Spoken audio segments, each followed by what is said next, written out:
When there's a consistency between the things we truly believe in and the way that we choose to spend our free time, as well as the way that we choose to spend our time professionally, the things we do for work, and the people we choose to engage with, the people we choose to help and work with, the more that there's a consistency there, the more that I have found gives us a true freedom in the sense of really connecting not only the things we care about in terms of we're passionate for, but also doing it in a meaningful way that impacts others, but also is a business and opportunity to spend our time doing the things we love professionally. I've been joking that this is like the fractals of freedom because just like a fractal, the idea is that it's similar from the sort of smallest element you can look at all the way up to these higher levels of organization. So whether you're looking at the formation of a coral reef or a snowflake or the formation of a flower or a bolt of lightning or of a riverbed,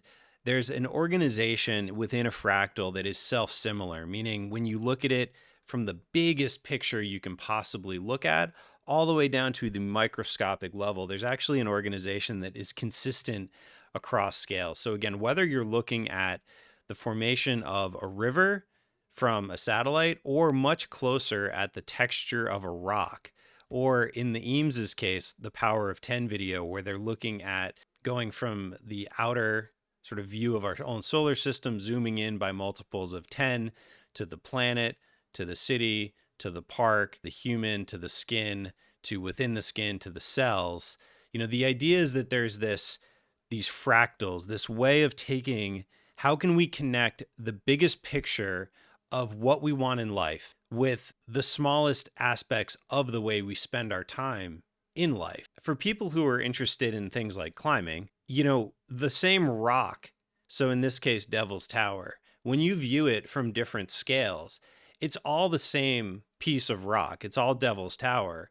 But if you're looking at it from way far back versus if you're climbing on it, versus if you're really looking at the specific crystal structure or the way that as a climber, your fingertips interact with the specific crystals. And you can imagine how if you were free soloing, like in the image here, how important it is to actually have a relationship at the very finest level with the rock. So the texture and what's slippery and where your shoe and fingertips will stick versus slip. Or if you're also, though, how tall is it? How long do I have to climb on? What's my endurance? So there's this sort of scalability from very fine grain to zooming way out. And all of it's true and all of it matters. And this is the whole thing with life, is that the different scales, the biggest sort of ambition that we have, all the way down to how we spend every minute of our day. It's all kind of the same thing if you look at it in that sort of fractal way.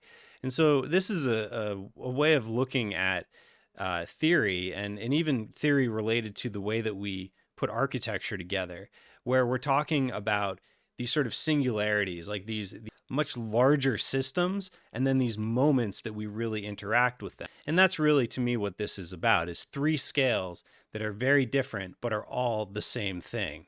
And so isn't this really what we want in life? Like, isn't it that every minute of the day, as much as possible, realistically, we've got a lot to do, as much as possible, isn't it that we want life to be about the things that we truly love, the ways that we get to spend our time, which is really what our professions, our jobs are, the things we choose to do, the businesses we try to open, the businesses we dream of. Inevitably, it's because we want to spend more time doing the thing. And so much of that, from what I see, for me, as well as for the clients I work with and for the people who get to use the facilities I help them make, is about, I would argue, a degree of freedom, a degree of agency, meaning being able to make your own decisions, and a degree of adventure, starting something new, or, more adventure, quite literally going climbing or whatever it is. And for so many of us who grew up climbing or doing other activities like skateboarding, surfing, whatever it is, isn't that what those activities are all about? Is that sense of adventure, that agency that you get from learning about how to push yourself, how to do something new, freedom, traveling, and being able to sort of call your own shots. Isn't that what you want from life? Isn't that what you get out of these activities?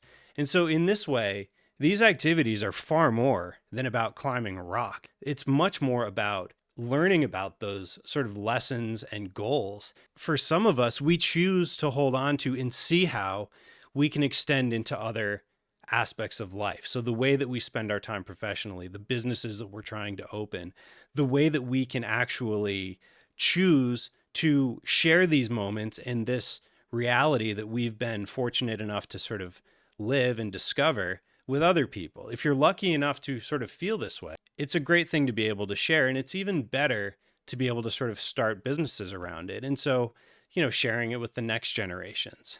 And isn't this the same thing that we want in our businesses, to be able to open locations that are actually helping other people discover the things that we love? And whether that's climbing facilities or these big mixed use venues with a bunch of different activities or skate park, whatever it might be. So the idea of these fractals to freedom is that the biggest ambition and vision we have for ourselves and for life in general, we can connect that to our businesses and the way that we spend our time professionally, and the places we go and spend our time, the places that we choose to be a part of, the communities that develop that we get to be a part of there. The more that we have that consistency across those different scales, I have found, and I have seen with clients and the people I work with when we create these businesses and these environments for this, is that that's inevitably what we're doing. And so the trick is, how can we do it in a way that we can make money? And how can we do it in a way that we can have a sustainable business? And so that's the trick, but it's entirely possible.